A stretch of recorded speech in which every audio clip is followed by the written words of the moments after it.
Okay, so isa sa ating pag-uusapan since na mayroong tinatawag na Holy Week, pero karamihan ay hindi po nila naunawaan ano ba ang Holy Week. Pero po focus po tayo dito sa isang issue, what we should learn from Palm Sunday. So, himay-himayin po natin. Ito ay very familiar na topic, issue na Muslim napapakinggan natin. So, ngayon po ay alamin po natin ano ba ang Palm Sunday. Dito po sa Luke chapter 18, gusto kong basahin. Luke chapter 18, 31 hanggang 34. Luke chapter 18, 31 hanggang 34. 31, Then he took unto him the 12 and said unto them, Behold, we go up to Jerusalem, and all the things that are written by the prophets concerning the Son of Man shall be accomplished. For he shall delivered unto the Gentiles, and shall be mocked, and spitefully entreated, and spitted on. 33, And they shall scourge him, and put him to death. And the third day he shall rise again. Then sa verse 34, And they understood none of these things, and this saying was hid from them, neither knew they the things which were spoken. So kung mapansin niyo po, yung sinabi ng ating Panginoong Hesus sa mga apostles, na pupunta daw sila sa Jerusalem, at doon sa Jerusalem matutupad ang mga nakasaad patungkol po sa Kanya, na ayon sa propesiya siya'y mamamatay. Okay? Siya'y papatayin. At na-mention din niya na sa ikatlong araw, siya'y mag-resurrect. Pagdating sa 34, dito sa verse 34, ang mga dosing alagad ay hindi po nila naunawaan yung sinasabi ng ating Panginoon. Pero may sinasabi na si Kristo. Okay, ito bago pa siya namatay, sinasabi na niya na papatayin siya at sa ikatlong araw siya'y mag-resurrect, and then siya'y aalis. Okay, siya'y aalis, and then ang kanyang ama ay mayroong ipapadala. So kung siya'y aalis, ipapadala ng kanyang ama yung tinatawag na comforter. Dahil kung nandirito siya, hindi darating yung comforter. Dito po sa John chapter 16 verse 7, ang sabi, verse 7, Nevertheless, I tell you the truth, it is expedient for you that I go away. For if I go not away, the Comforter will not come unto you. But if I depart, I will send him unto you. So, ito yung sabi ng Panginoon sa mga apostles. Sinabi niya, pag siya'y mamamatay, at sa ikatlong araw, siya'y mag-resurrect, at hindi lang naunawaan ng mga apostol yung sinasabi niya, kaya yung mga bagay na yun ay itinago na lang. At sinabi din ng Panginoon na kailangan niyang umalis. Pag hindi siya umalis, hindi darating yung comforter.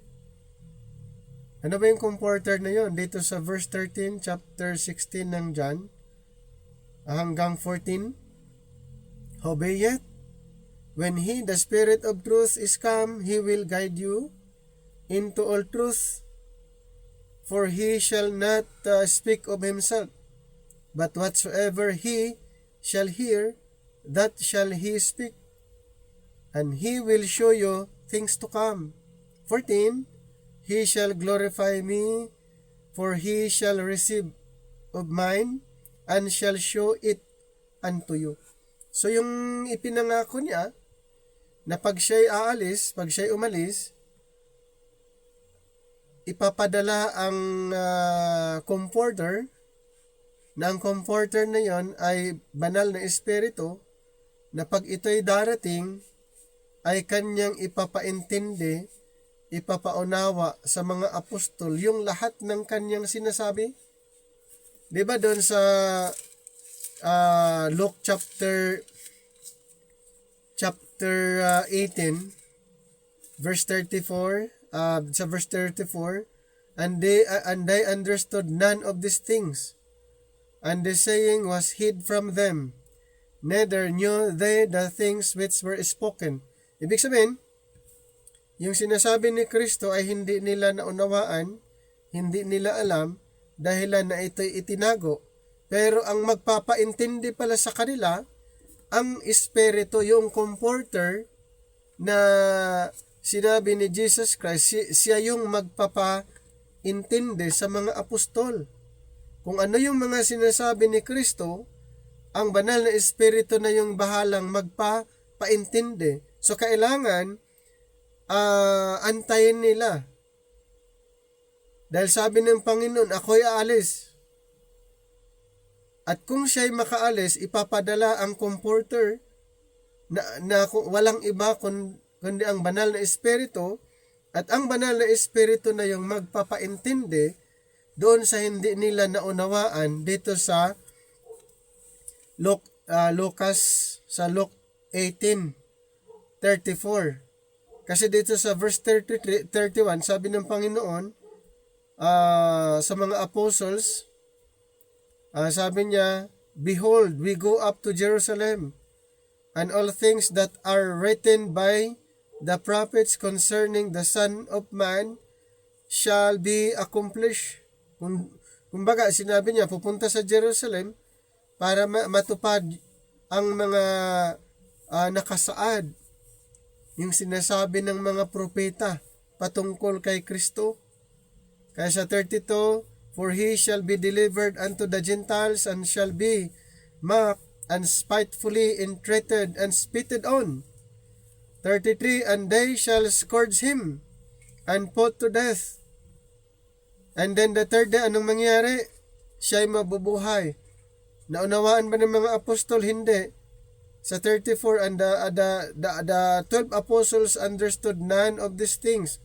Dahilan nakito'y itinago ng Panginoon ang mga bagay na ito, at sinabi niya mayroong magpapaintindi sa inyo. Kaya yung sinabi ni Jesus Christ doon sa Luke 18:34 na yung mga bagay na na-mention ay itinago na lang, mayroon palang magpapaintindi sa kanila. Sino po yun? Ayon sa binasa natin, ang banal na Espiritu. Kaya dito sa John chapter 16:13, howbeit when he, the Spirit of truth, is come, he will guide you. So ano daw ang gagawin ng banal na Espiritu pag darating? Yun yung mag-guide sa mga apostles. Ano pa? He shall not speak of himself, but whatsoever he shall hear, that shall he speak. And he will show you things to come. And he shall glorify me, for I shall receive of mine, and shall show it unto you. Idagdag natin yung John 14:26. Pagdarating yung comforter, ang banal na Espiritu, ito pa ang kanyang gagawin. Verse 26, but the Comforter, which is the Holy Ghost, the Holy Spirit, whom the Father will send in my name, he shall teach you. Ano daw ang gagawin ng banal na Espiritu pag darating? Magtuturo sa inyo sa lahat ng bagay. And bring all things to your remembrance. Bakit sinabi niya, and bring all things to your remembrance? Yes, dahil kung ano yung mga sinabi ng Panginoon during His earthly ministry ay ipaalala ng banal na Espiritu pagdarating. And whatsoever I have said unto you, ganun po ang gagawin ng banal na Espiritu pagdarating. Okay? So, ang tanong, kailan kaya darating ang Espiritu para ipaintindi sa kanila ang mga bagay na sinasabi ng ating Panginoon? Ito po ay nangyari sa Pentecost. So, nung bumaba ang Espiritu sa Pentecost, doon lang po ipinapaintindi sa mga apostol ang tungkol sa sinasabi ng ating Panginoon nung kasama nila. Ito po yung nag-resurrect si Jesus Christ sa Acts chapter 1, mayroon siyang sinasabi sa mga apostles bago siya umakyat. Acts chapter 1 verse 7 and 8. Verse 7, and he said unto them, yung mga apostles, it is not for you to know the times of the seasons which the Father has put in His own power. Number 8, but ye, the apostles, shall receive power after the Holy Ghost, the Holy Spirit is come upon you, and ye, referring to the apostles, ye shall be witnesses unto me both in Jerusalem and in all Judea and in Samaria and unto the uttermost part of the earth. So ito pong minensyon ng ating Panginoon bago siya umakyat, na sabi niya, kayo'y makakatanggap ng Espiritu, kapangyarihan ng Espiritu. At itong banal na Espiritu ang mag-guide sa kanila, sa kanilang pangangaral, in connection doon sa na-mention sa John chapter 16, 13, 14, and then John chapter 14, 26. Ito po yung fulfillment. Kaya pagdating sa Acts 2, 1 to 5, and when the day of Pentecost was fully come, they were all with one accord in one place. And suddenly there came a sound from heaven as of rushing mighty wind, and it filled all the house where they were sitting. And there appeared unto them cloven tongues, like as of fire, and it sat upon each of them. And they were all filled with the Holy Ghost, or the Holy Spirit, and began to speak with other tongues as the Spirit gave them utterance. Ito po yung fulfillment sa ipinangako ng Panginoon na Espiritu doon sa John, na kailangan niyang umalis para ang banal na Espiritu bilang comforter ay darating. Kasi pag hindi siya umalis, hindi darating yung comforter, yung Holy Spirit. At ang fulfillment sa sinabi niya sa John 14:26, John 16:13 to 14, ito po yung fulfillment. Kaya, nung na-receive nila yung Espiritu na mention, maging sa sinabi ni Propeta Joel, chapter 2, 27-28, ito po yung fulfillment. So, nung naunawaan na nila, dahil ipinapaunawa ng Espiritu yung tungkol sa sinasabi ng Panginoong Hesus, ay alam nila yung nangyayari din sa panahon noon. Kaya dito sa chapter 2, verse 16, na-mention niya si Propeta Joel. But this is that which was spoken by the prophet Joel. So, ibig sabihin ay naunawaan na nila ang sinasabi din ni Kristo tungkol sa propesiya, tungkol kay tungkol sa Mesyas na noon hindi nila pinaniniwalaan, hindi malinaw sa kanila, pero ngayon po ay malinaw na po sa kanila. Kaya nung nangaral si Pedro, ay isinama na niya yung pagkabuhay na ni Kristo dito sa Acts 4:10 to 12. Be it known unto you all, unto all the people of Israel, that by the name of Jesus Christ of Nazareth, whom ye crucified, whom God raised from the dead, even by him this man stand here before you whole. 11. This is the stone which was set at naught of you builders, which is become the head of the corner. 12. Neither is there salvation in any other, for there is none other name under heaven given among men whereby we must be saved. So may yung pangangaral ni Pedro ay isinama na niya yung si Kristo ay nabuhay. Pero noon, nung sinabi ng ating Panginoon sa Lucas 18:31-34 na siya'y mamamatay at sa ikatlong araw siya'y mabubuhay, hindi naniniwala ang mga apostoles, pero nung nag-resurrect ang Panginoon, confirm yung kanyang sinabi, at nung natanggap nila ang Espiritu at ipinaintindi ng Espiritu sa kanila, at nung sila'y nangaral, kasama na yung binanggit na nila na si Kristo na kanilang pinatay ay binuhay ng Diyos. Pero noon hindi sila naniniwala.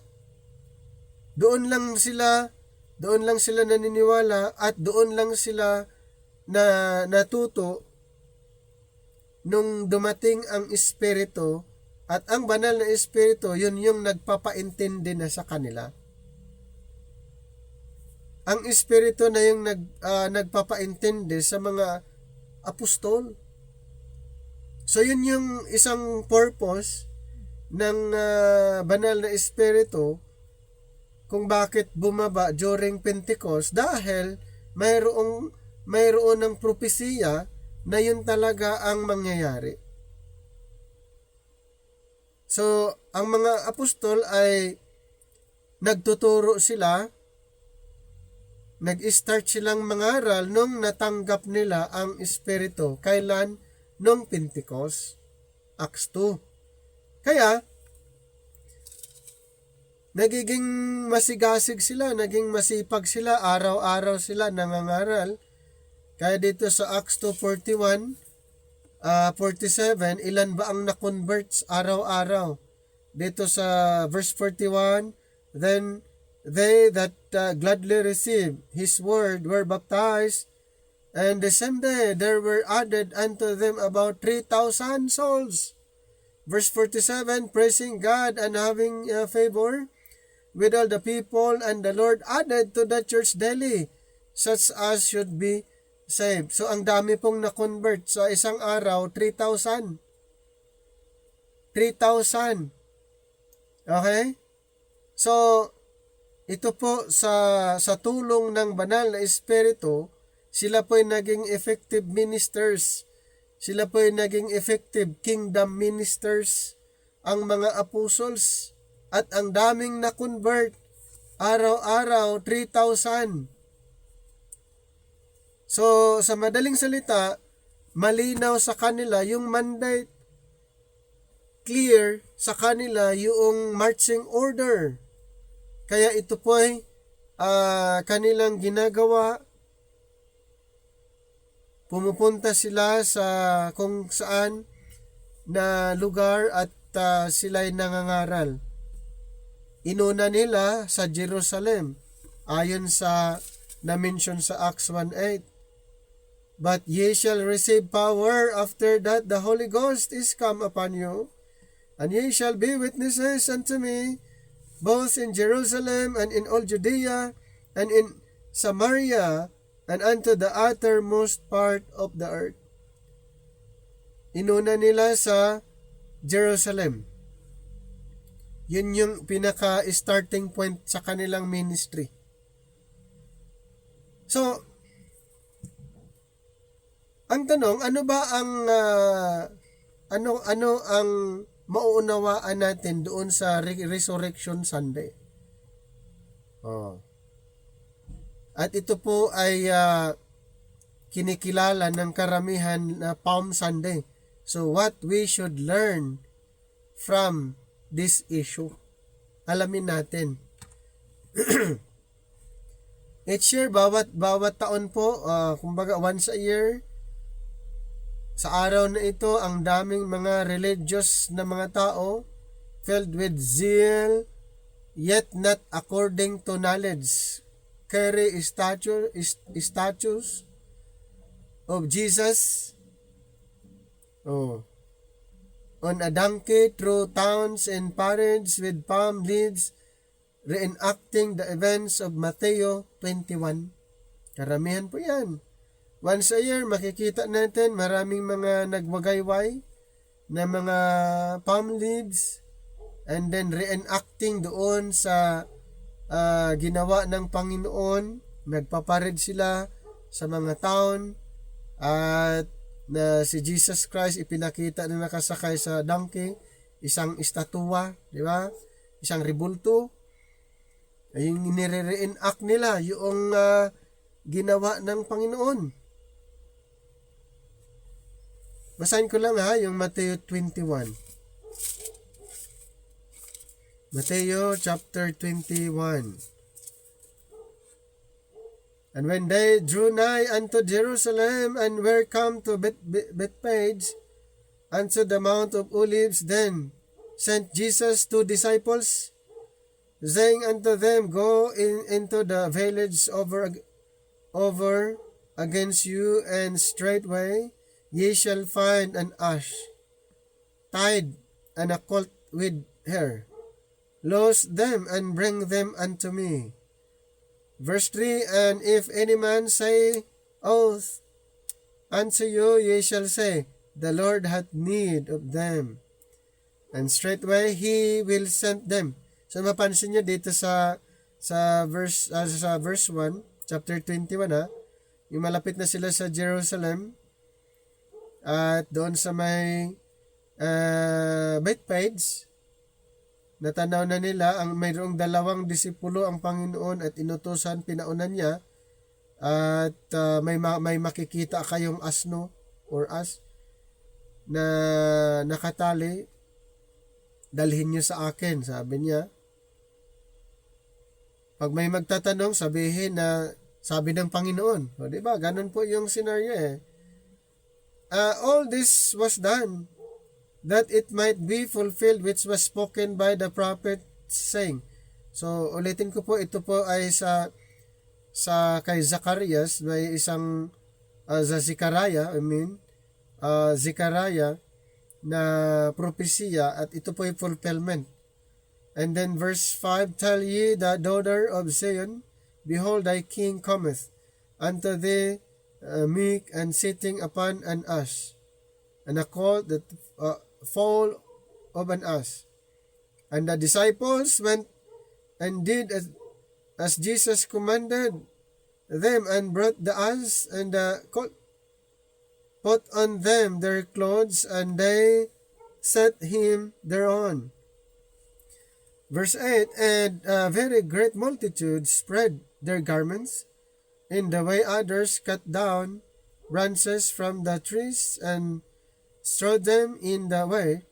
Number 9, And the multitudes that went before and that followed cried, saying, Hosanna to the Son of David, Blessed is he that cometh in the name of the Lord, Hosanna in the highest. Verse 10, And when he was come unto Jerusalem, all the city was moved, saying, Who is this? And the multitude said, This is Jesus, the prophet of Nazareth of Galilee. And Jesus went into the temple of God, and cast out all them that sold, and brought in the temple, and overthrew the tables of the money changers, and the seats of them that sold doves, and said unto them, It is written, My house shall be called the house of prayer, but ye shall make it a den of thieves. And the blind and the lame came to him the temple, and he healed them. And when the chief priests and scribes saw the wonderful things that he did, and the children crying in the temple and saying, Hosanna to the Son of David, they were sore displeased, and said unto him, Hearest thou what this say? And Jesus said unto them, Yea, have ye never read, out of the mouth of babes and sucklings thou hast perfected praise? And he left them and went out of the city into Bethany, and he lodged there. Now in the morning, as he returned into the city, he hungered, and when he saw a fig tree in the way, he came to it, and found nothing thereon but leaves only, and said unto it, Let no fruit grow on thee henceforward forever. And presently the fig tree withered away. And when the disciples saw it, they marveled, saying, How soon is the fig tree withered away? And then Jesus answered and said unto them, Verily I say unto you, if ye have faith and doubt not, ye shall not only do this which is done to the fig tree, but also if ye shall say unto this mountain, Be thou removed, and be thou cast into the sea, it shall be done. And all things whatsoever ye shall ask in prayer, believing, ye shall receive. Dito po sa issue, mapapansin niyo po, pumasok si Jesus Christ doon sa Jerusalem, sakay sa asno, at marami pa siyang mga ginawa nung siya nakapasok sa Jerusalem. Pero ito po ay ginawang traditional na pag dumating ang month na tinatawag nilang Holy Week, ay nire-reenact ng mga Roman Catholic. Nag-ano sila ng mga rebulto na si Jesus Christ nakasakay sa donkey, and then ang ginagawa nila ay yung mga palm leaves ay nilalagay nila sa daanan, at ito yung dinadaanan ng ating Panginoon. So what is often called the triumphal entry of Jesus was hardly a pattern for us to repeat. Sa tingin nyo ba, triumphal entry yun? Yung nangyari na sa entrance pa lang ng Jerusalem, nasaan yung triumph doon, na siya ay papunta pala doon sa kanyang kamatayan. So, masayang nag-welcome ang Panginoon doon sa Jerusalem, pero papunta doon sa kamatayan. Dahil siya ay mamamatay. Yun naman ang sinabi ng Panginoon doon sa Lucas, binasa natin, na pupunta siya sa Jerusalem at matutupad yung propesya na siya ay papatayin. And so here are a few things that are often overlooked that we can learn from Jesus' final entry into Jerusalem. Bakit final entry into Jerusalem? Yes, hindi na siya nakalabas doon eh. Nung pumasok siya doon na lang siya pinatay, dahil yun yung propesya na i-prophesied na siya ay papatayin. Religious rulers are moved by large crowds. Yun yung una. Then pangalawa, the majority often gets it wrong. Pangatlo, Jesus was the Messiah that nobody knew. Number 4, the kingdom did not come. Number 5, no one knew the gospel of grace. So, naunawaan ba ng mga religious rulers, pag sinasabi natin religious rulers during the time of Christ, yun yung mga Parisiyo. Yung mga Parisiyo, mga Sadducees, or sa madaling salita, mga religious leaders. Sila yung mga tinatawag na high priest doon sa synagogue, sa templo. So religious rulers are moved by large crowds. Though they were plotting for his death and seeking to arrest him, the chief priest did not arrest Jesus due to the multitudes crying, Hosanna to the Son of David. Ito pong mga chief priest, actually, ang intention nila kung bakit nandun sila sa crowd, gusto nilang arestuhin ang Panginoon at papatayin, pero hindi nila ma-aresto dahil sa dami ng tao. Kaya naghanap sila ng right time na kanilang arestuhin ang Panginoon. So yun yung plano ng mga high priest, mga chief priest during that time. So yung mga tinatawag na chief priest or mga priest na na-mention, sila po yung nasa Sanhedrin.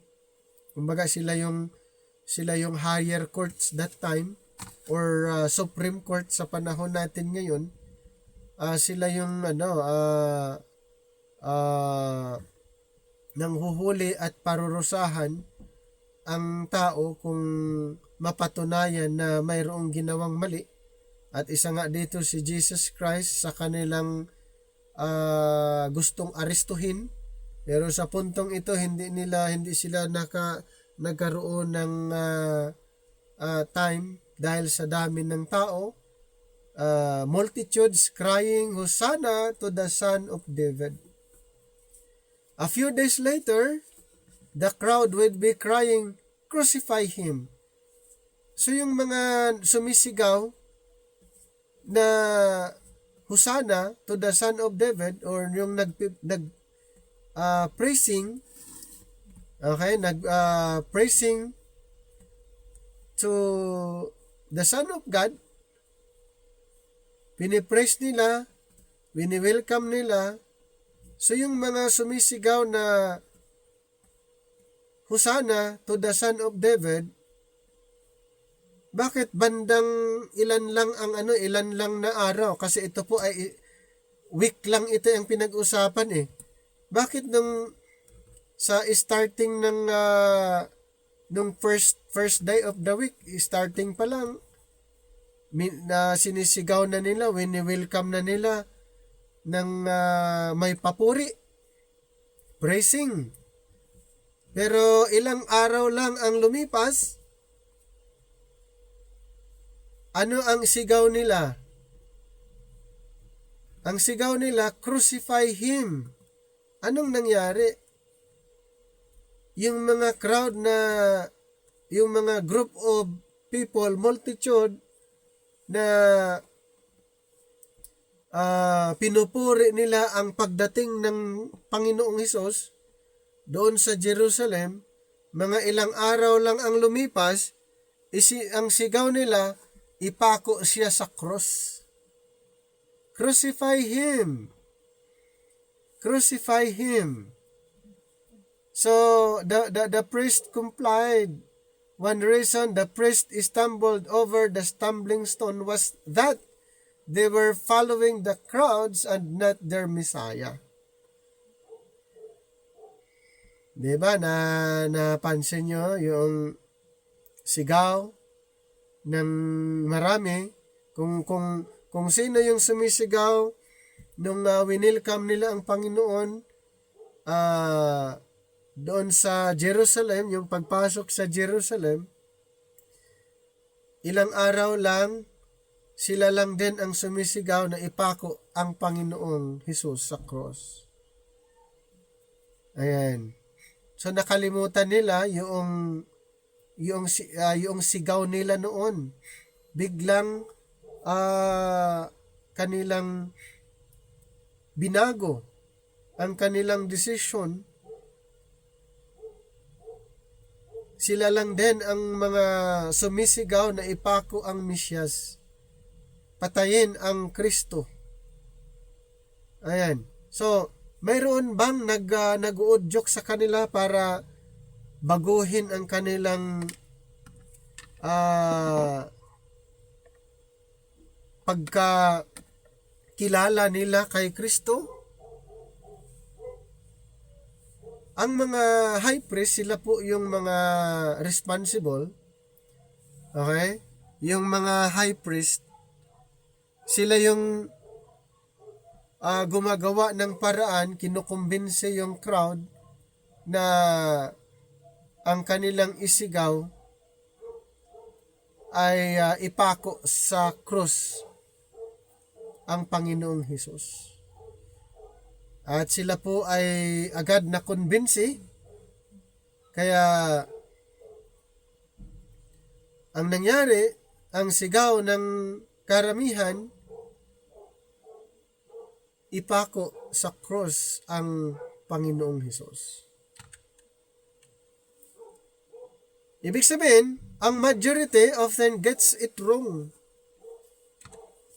Tama ba yung majority dito? Hindi po naging tama. Yung umpisa sana, maganda na yun. Tama na yun, yung umpisa.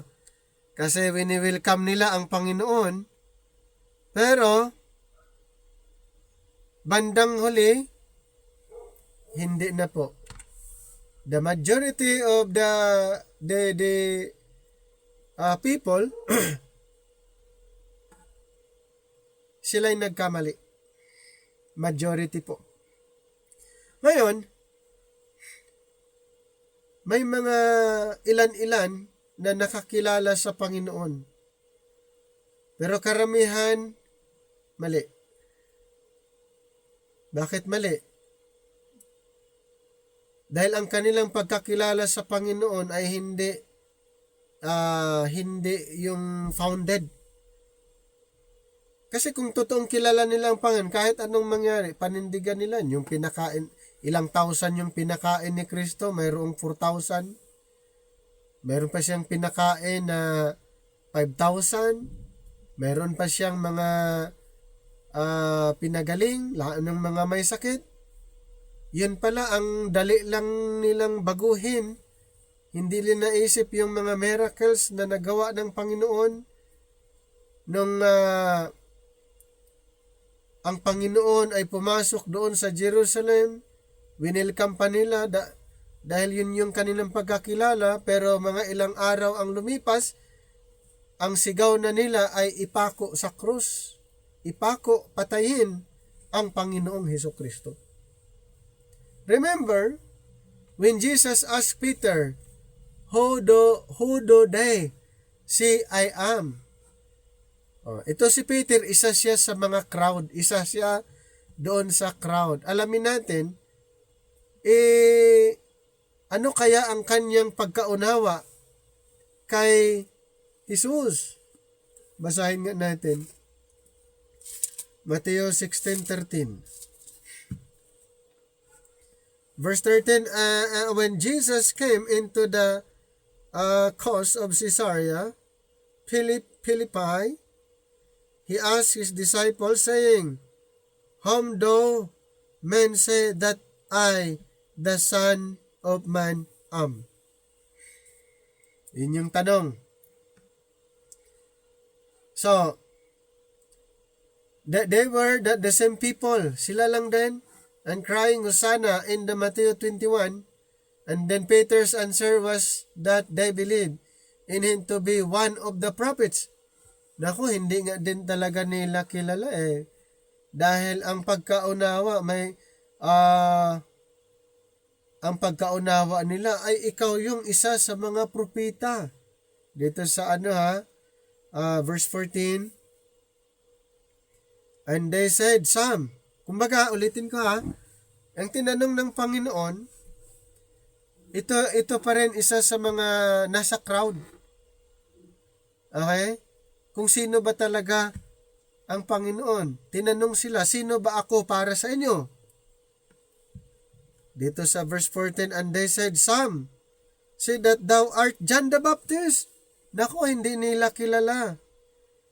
Ang karamihan, sabi nila, ikaw si John the Baptist.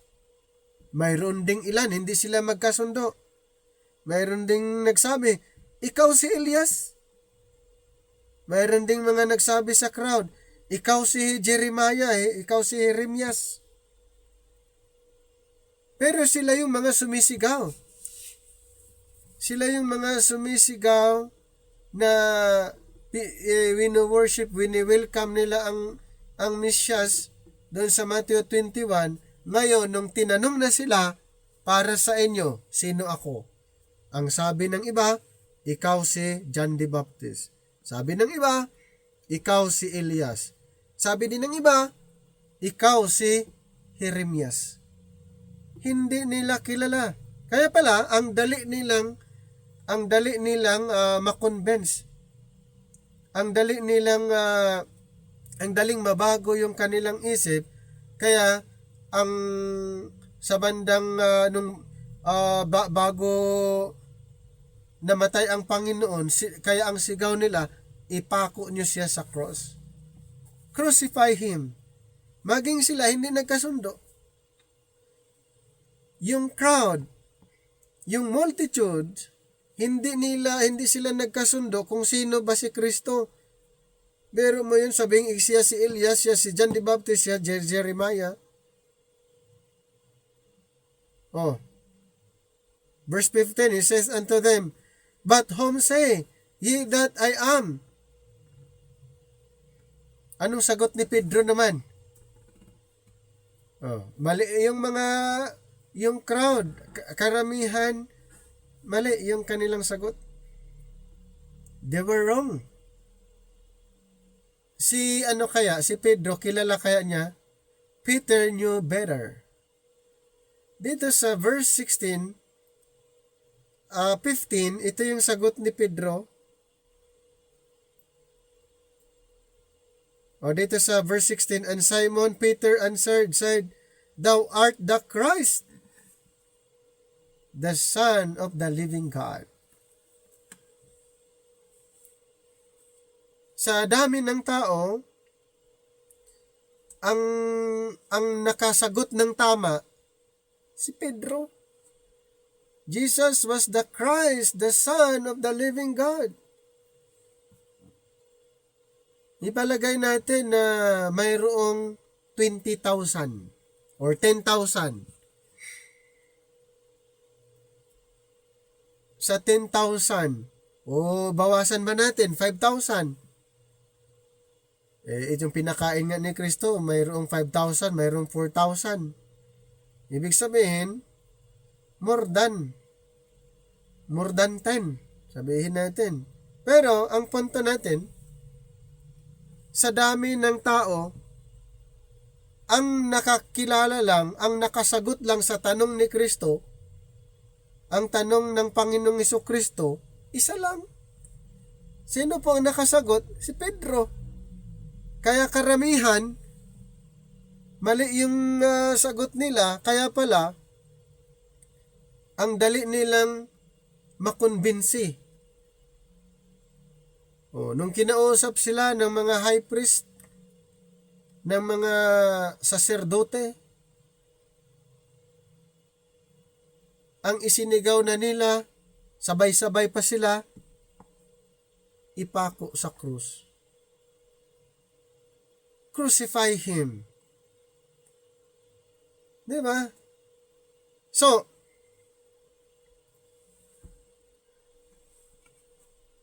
si Pedro lang ang nakakakilala nung sinabi ng Panginoon, ikaw Pedro, sa tingin mo, sino ako? Ang sagot ni Pedro, ikaw, si Kristo. The Son of the living God.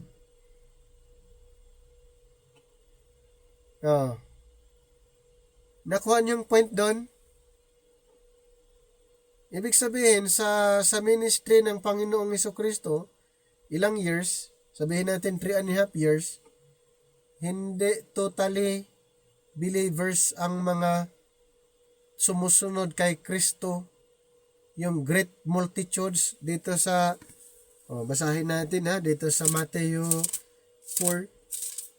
Ang daming sumusunod sa kanya nung siya nangangaral at pinagaling yung mga may sakit. Dito sa Matthew 4:23 to 25. And Jesus went about all Galilee, teaching in their synagogues, preaching the gospel of the kingdom, and healing all manner of sickness and all manner of disease among the people. 24. And his fame went throughout all Syria, and they brought unto him all sick people that were taken with divers disease and torments, and those which were possessed with devils, and those which were lunatic, and those that had the palsy, and he healed them.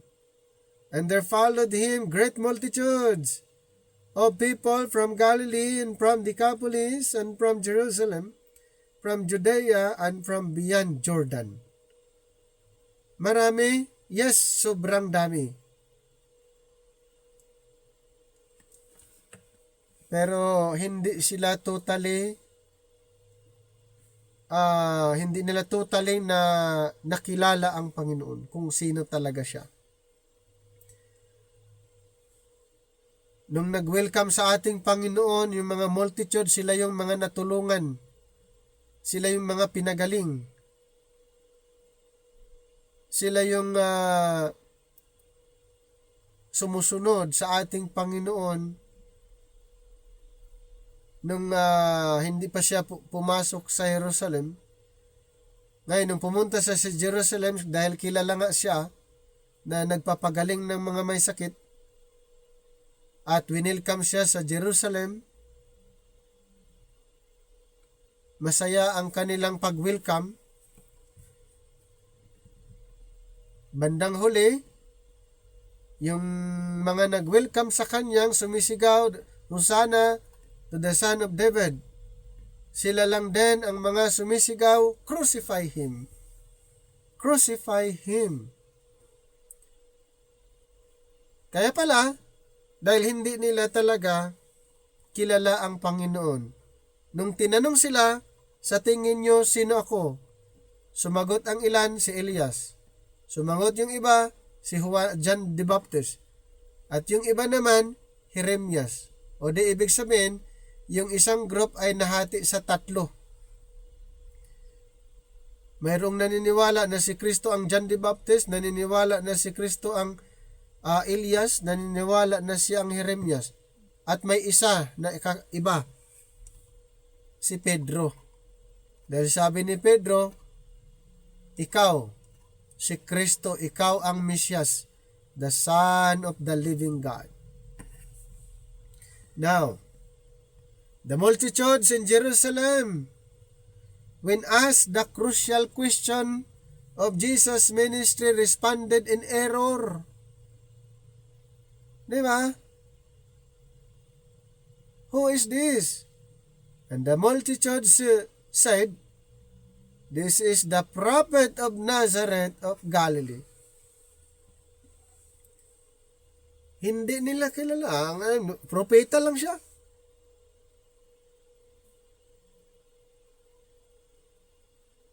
So yun po yung yun yung mahirap. Sumusunod nga sila sa hindi nila kilala. Sumusunod sila sa Panginoon na hindi nila totally kilala ang Panginoon. Tinanong nga sila, hindi nila alam. Ang sagot lang ng multitude, sagot lang nila, ay ikaw si Jesus, isang propeta na taga Nazareth. Propeta ang kanilang pagkakaintindi. Hindi Mesyas, hindi yung tagapagligtas. Ang pagkakaalam lang nila ay propeta. Ang Panginoong Hesus. Siya daw si Elias, siya si Jeremiah, siya si John the Baptist. Propeta lang ang pagkakaalam ng multitude, yung karamihan. Ayan. Ibig sabihin ba sa panahon natin ngayon, lahat ng mga nagsasabi sa Panginoon ay talagang kilala nila ang Panginoon? Pwedeng hindi. Okay? Baka pagtatanungin kung sino ba talaga si Kristo, hindi nila masagot. Sino ba talaga si Kristo sa buhay nila? Bakit niyo sinasamba? Ano ang inyong pinaniniwalaan sa Kanya? Baka katulad lang din dito sa time ng ating Panginoon na pumasok sa Jerusalem, hindi nila kilala. Ang pagkakaalam lang nila, siya ay isang propetang taga Nazaret. Di ba? Dapat kilala natin ang Panginoong Hesus. Kaya nating ituro, kaya nating depensahan, ipangaral. Baka katulad din tayo sa mga group of multitudes. During that time, tinatanong, sino si Kristo? Ang sagot ng marami, siya ay isang propetang taga Nazaret. Kaya ba nating ipangaral ang Kristo? Kaya ba nating ipaliwanag kung sino talaga ang Kristo? Lalo na sa panahon natin ngayon under grace. Baka naman ang ipapangaral mo na kilala mo ang Kristo doon sa kanyang earthly ministry. Baka doon nyo lang kilala siya sa kanyang pangangaral. Ang Panginoong Hesus, mayroon siyang isa pang ministry. Mayroon siyang earthly ministry, mayroon siyang heavenly ministry. Ang kanyang heavenly ministry, ito'y ipinagkatiwala niya kay Apostol Pablo. Ang earthly ministry naman niya, yung kanyang ginawa at yung ipinagkatiwala niya sa mga 12 apostol.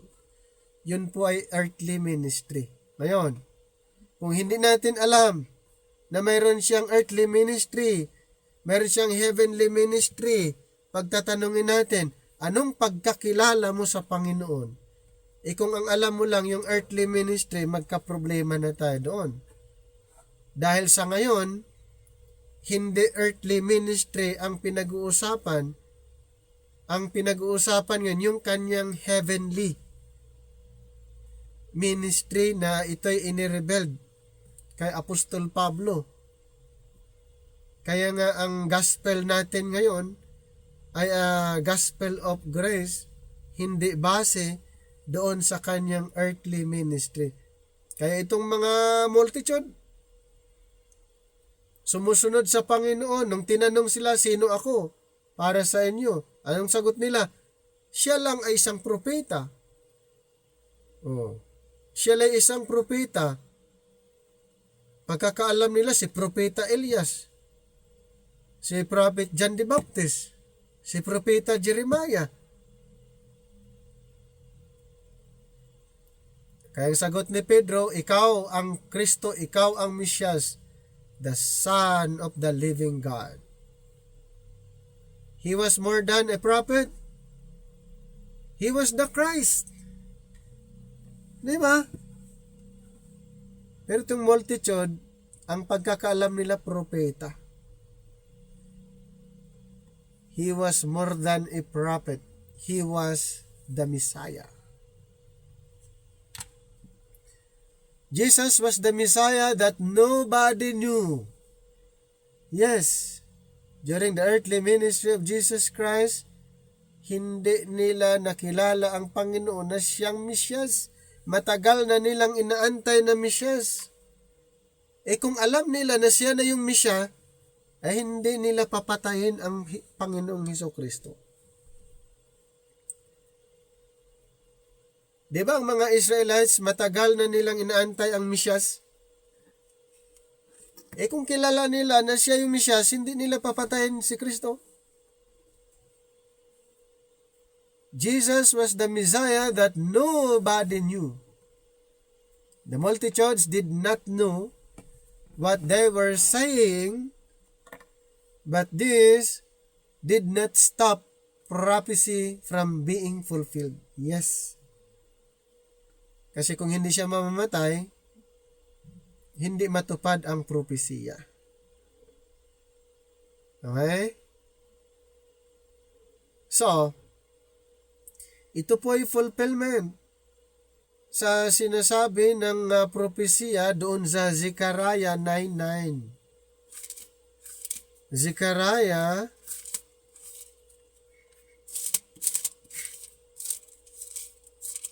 chapter 9 verse 9. Rejoice greatly, O daughter of Zion. Shout, O daughter of Jerusalem. Behold, thy king cometh unto thee.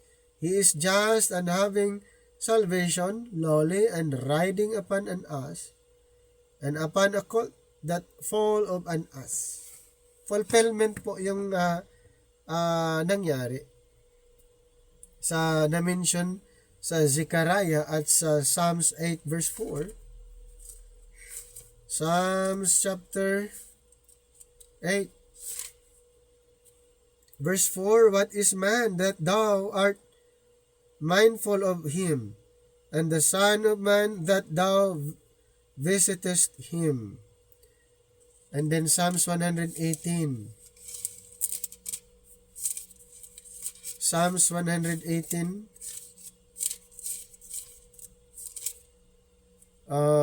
verse 24. This is the day which the Lord hath made. We will rejoice and be glad in it. So the way Jesus enters into Jerusalem fulfills Zechariah 9:9, Psalms 8:4, Psalms 118:24, and then 1:18:24 to 26.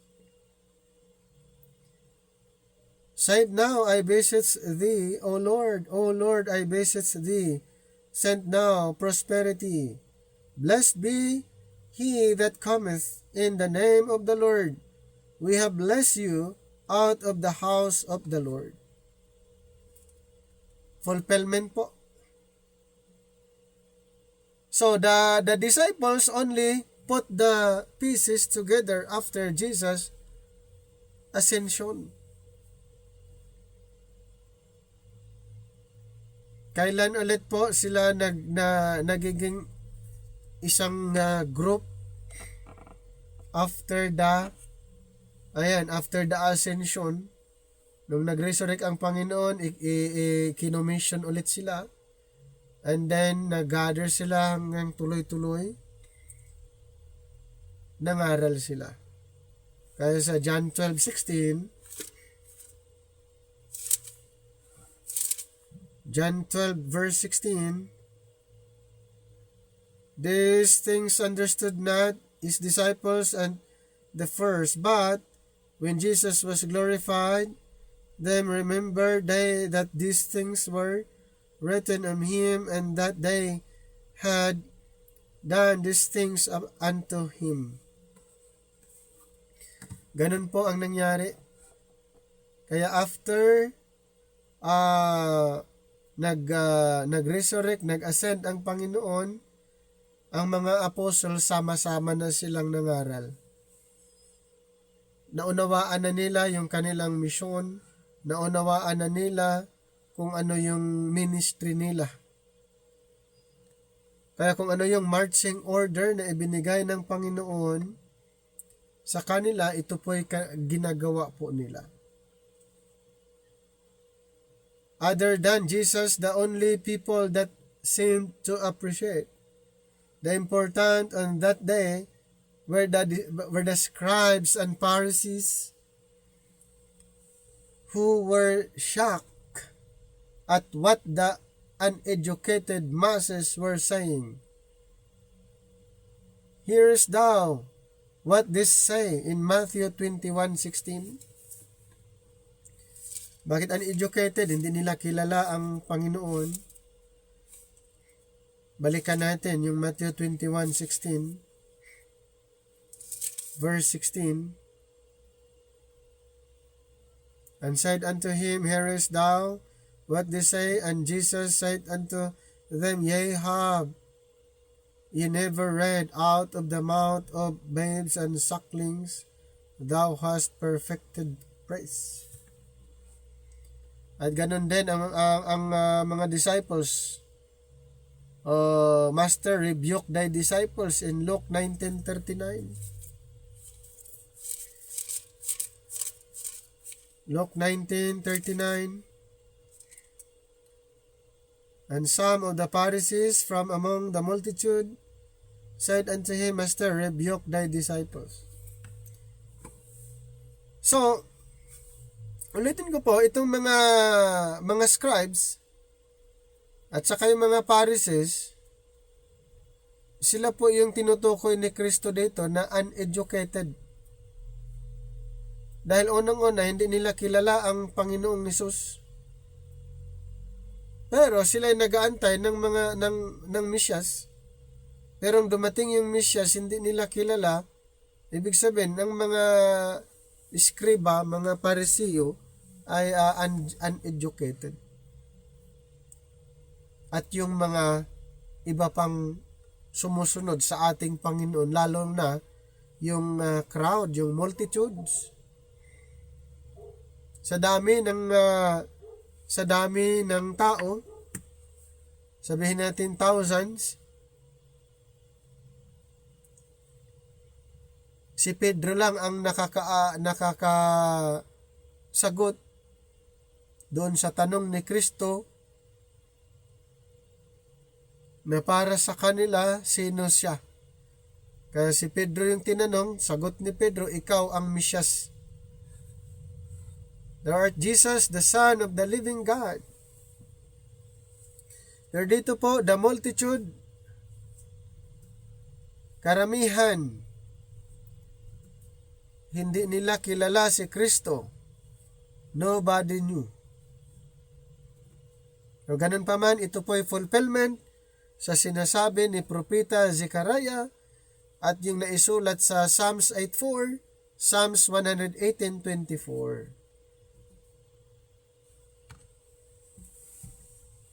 Now, the kingdom did not come. Papaano po darating na pinatay naman nila yung Mesyas? Hindi nila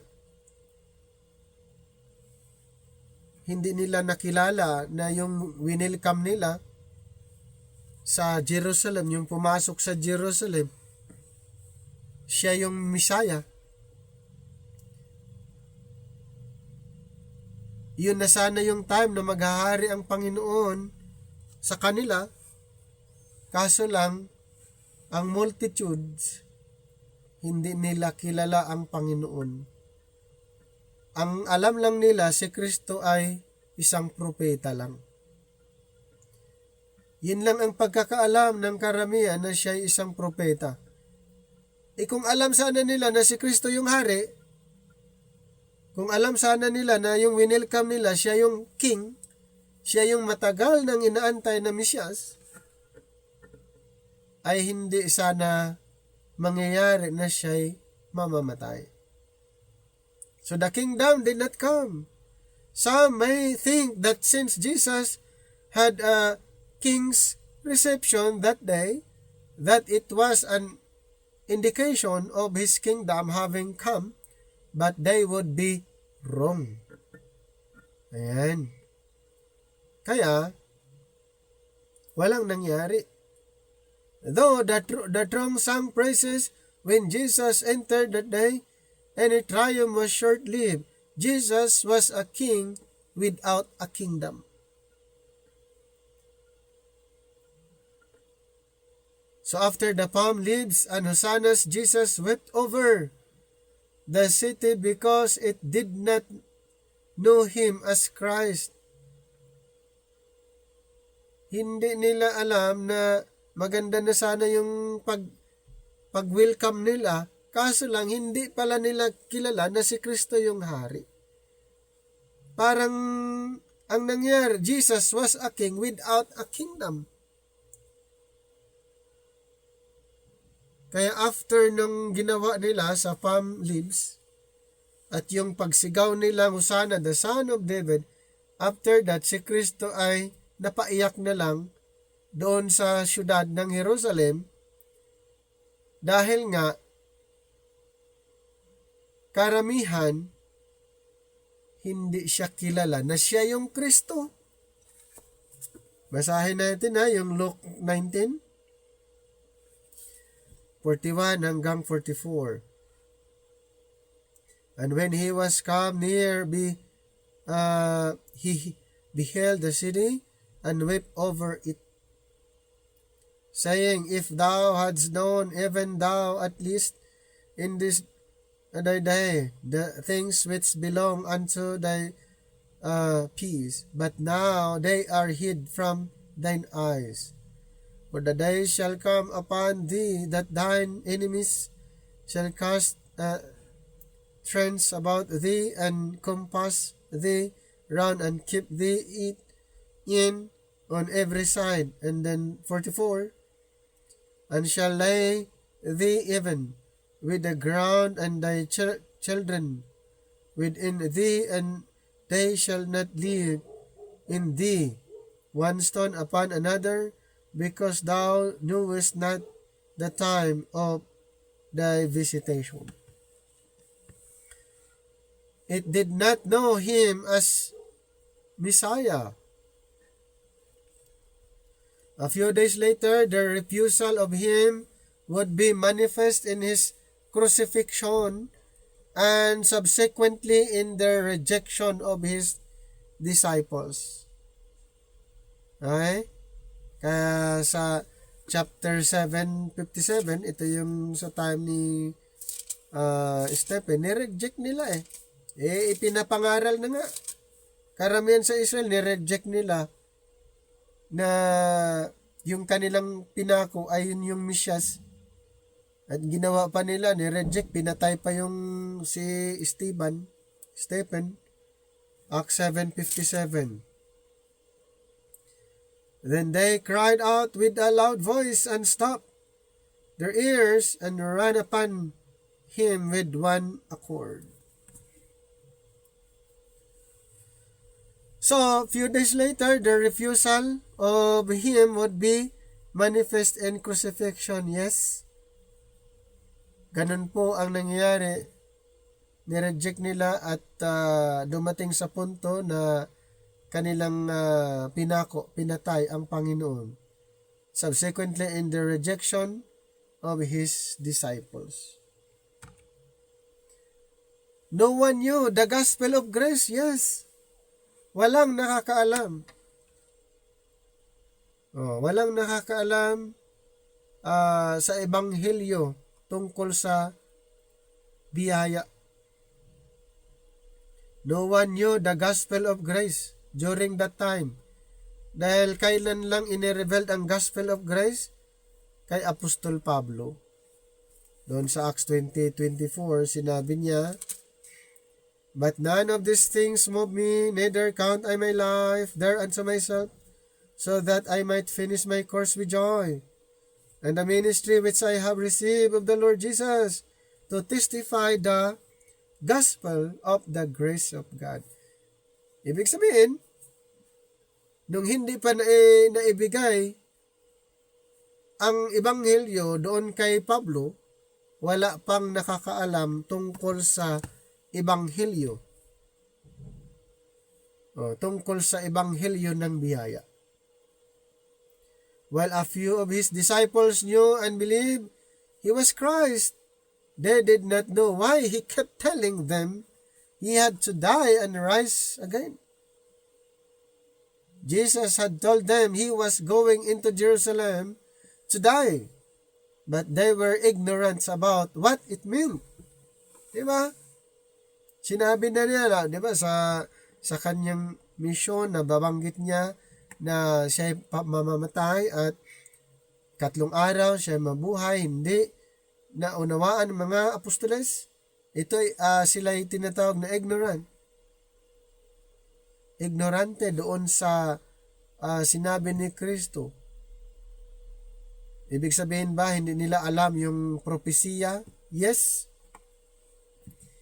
Hindi nila alam ang propesiya.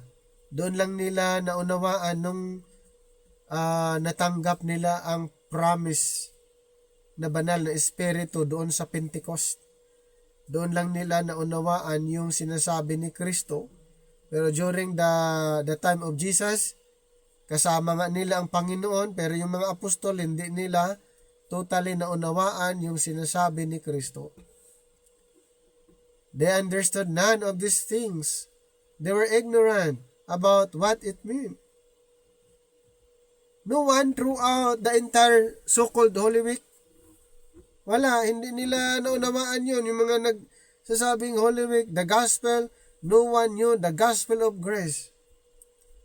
Diba? The so-called Holy Week na sinasabi. Mayroon bang pangangaral doon regarding the gospel of the grace of God? Wala. 2,000 years ago, knew the preaching of the cross as the power of God unto salvation. Pinapractice, ino-observe ang Holy Week 2,000 years ago. Wala pong nangangaral tungkol sa power of the preaching of the cross as the power of God unto salvation. Di ba? No one. Ino-observe ang Holy Week.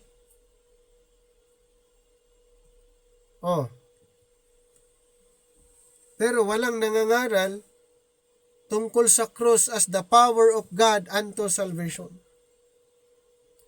Karamihan po hanggang ngayon.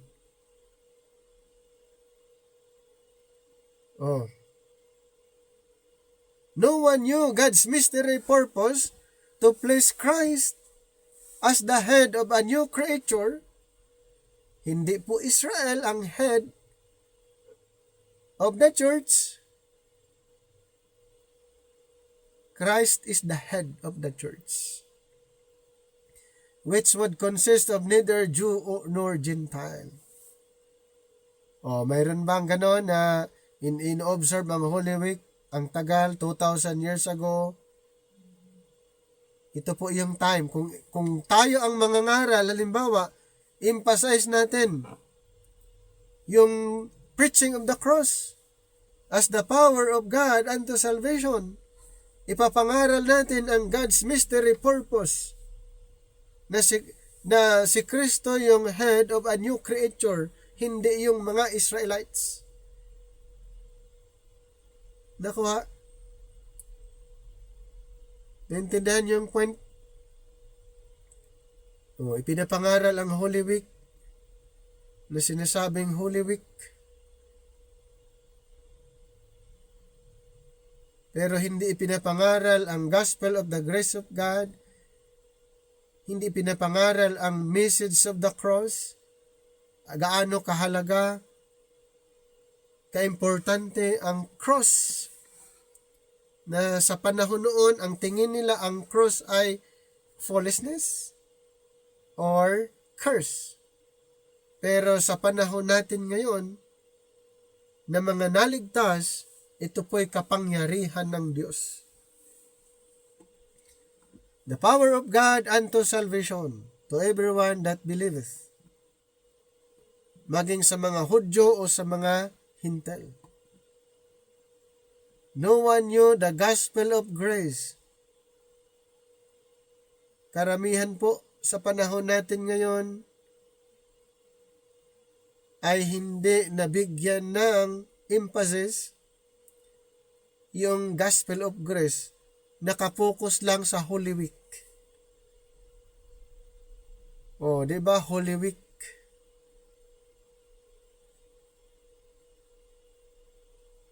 Holy Week this week. Ano po ang laging napapakinggan? Ano po ang laging ipinapangaral?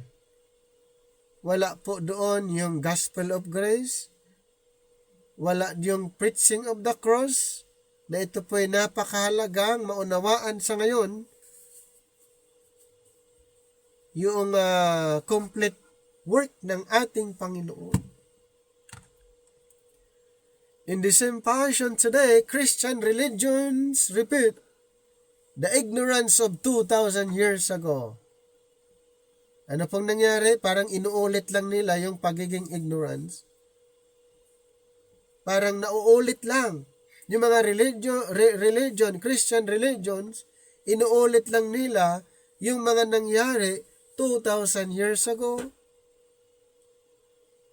Kaya ito po ang ano natin, ang goal natin ay hindi natin sundin, gawin yung mga ginagawa nilang paulit-ulit na lang na hindi nabigyan ng emphasis yung finished work ni Christ.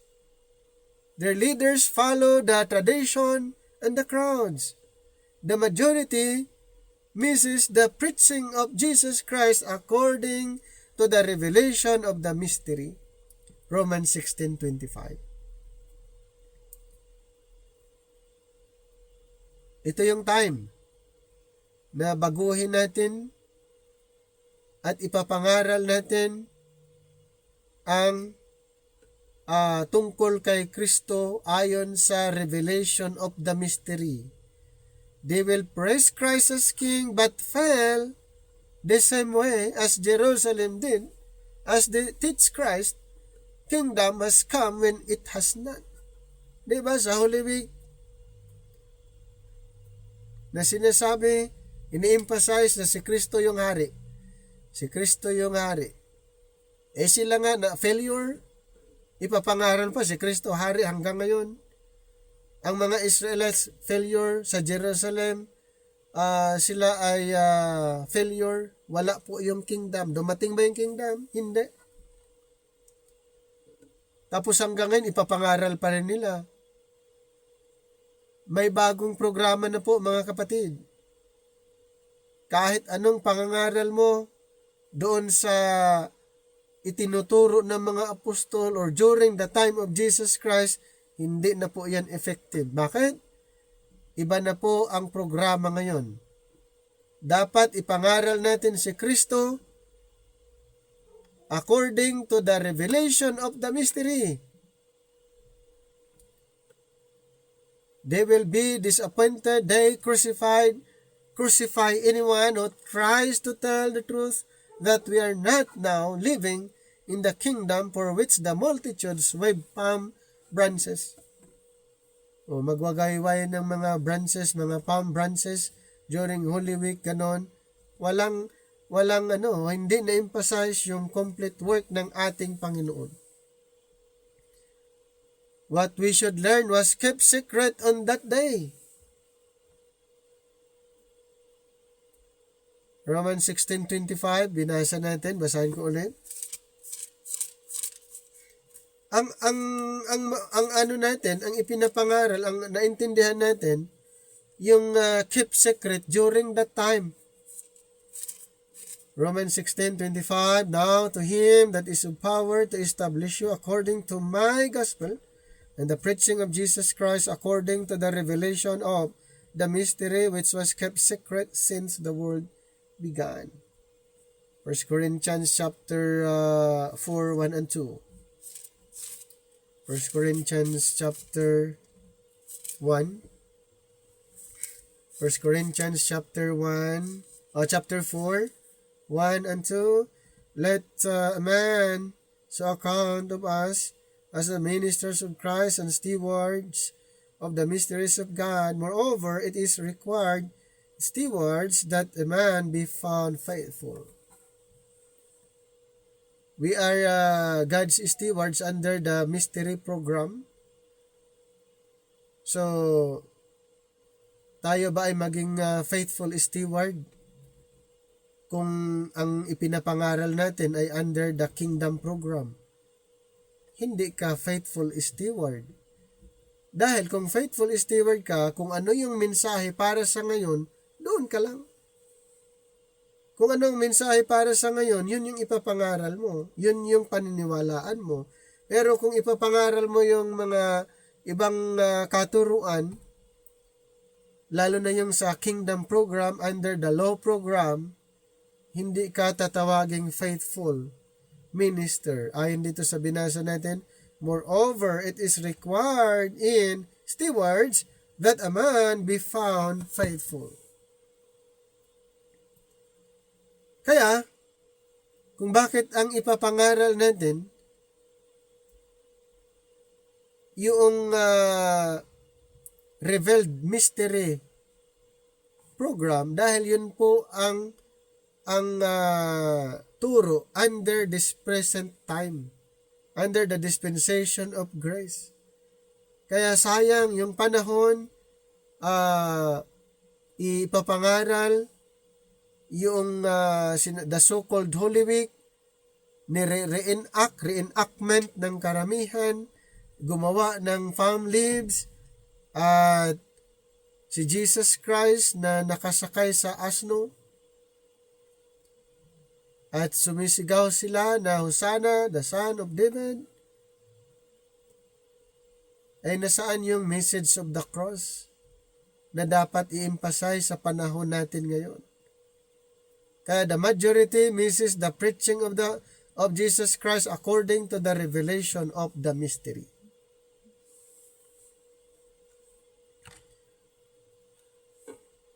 So we should know better. There will be a day where Christ will return victoriously and with His kingdom over the earth. Kailan? After the Great Tribulation, after the 7 years Great Tribulation, yun po yung time na ang Panginoon ay babalik bilang victorious and with His kingdom over the earth. Hindi po sa ngayon. Kahit anong pangaral mo ngayon tungkol sa kaharian, walang mangyayari. Bakit? Mayroon pong time, right time. Mayroong timetable ang propesya na siya ay babalik after the 7 years Great Tribulation. Kaya ang dapat na ipapangaral natin, yung kanyang finished work. Christ finished work. Hindi yung kanyang paghahari. Kahit anong gagawin mo, ipangaral ang kanyang paghahari. Hindi po mangyayari ngayon na siya ay maghahari dito sa lupa. At maghahari 1,000 years. Dahil ito po ay mangyayari lamang after the 7 years Great Tribulation. Yan po yung timetable sa propesya. Palm Sunday ought not be repeated until Christ returns to Israel, fulfilling their Feast of Tabernacles. Paulit-ulit na lang, Palm Sunday, next year Palm Sunday, next year Palm Sunday. Kahit anong gagawin, paulit-ulit na sinasabi yan, hindi po mangyayari yan dahil mayroon ngang timetable ang propesya at ito'y mangyayari sa second coming. Until that day come, we should learn not to repeat the errors of the past by discerning the times today. Tama? Sayang lang yung panahon, ulit-ulitin yung mali na nga yung nasa noon. Kaya nga yung mga Israelites, mali na nga sila dun pinatay nila ang Mesyas. Tapos ulit-ulitin mo lang din. Ulit-ulitin. Next generation, ulitin mo lang din. Hindi na po yan ang kailangan natin.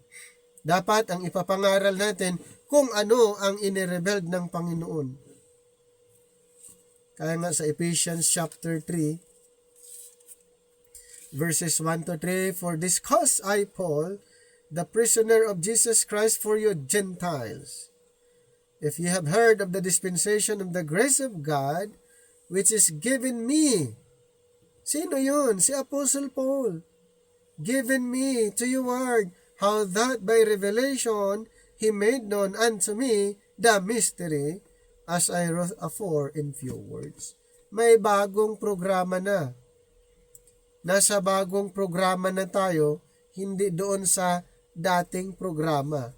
kaya hindi kailangang ulit-ulitin yung nangyari sa time ni Christ nung siya'y pumunta sa Jerusalem at siya'y pinatay. Hanggang ngayon ulit-ulitin lang. Oh. Ulit-ulitin lang din yung mali. Nagkamali ang mga Israelites noon dahil pinatay nila yung matagal na inaantay na Mesyas, at hanggang ngayon ulit-ulitin mo lang din yung nangyari.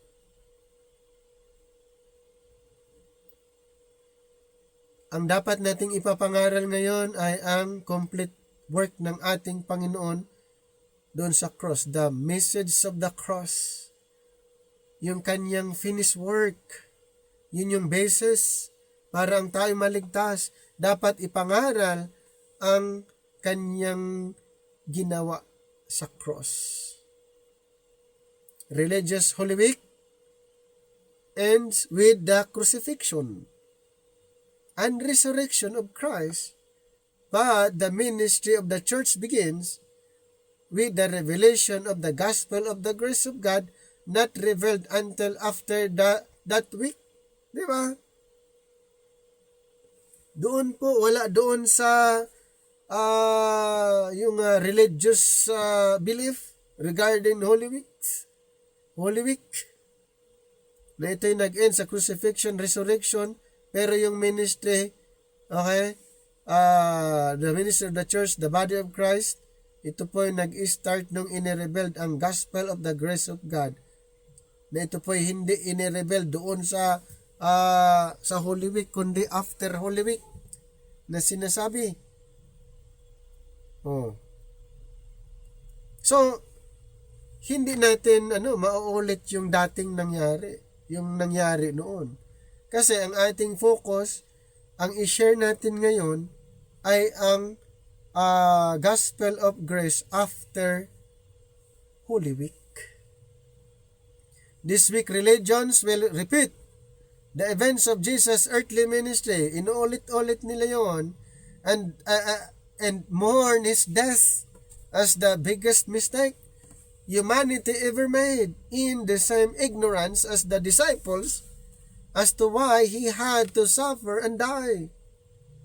Di ba? Ulit-ulitin lang ba yon? Mali na nga yun, uulitin pa yung mali. Hindi na. Di ba? Religions repeat the events of Jesus' earthly ministry and then mourn his death. Tapos na yun. Yan nga yung biggest mistake humanity ever made. Mga disipulo ignorante.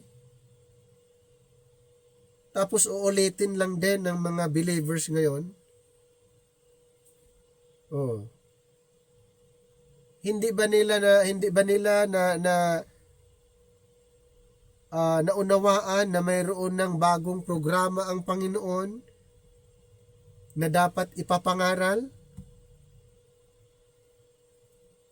Meanwhile, the stewards of the mysteries of Christ should continue preaching the glory of the cross of Christ as the best news the world has ever received.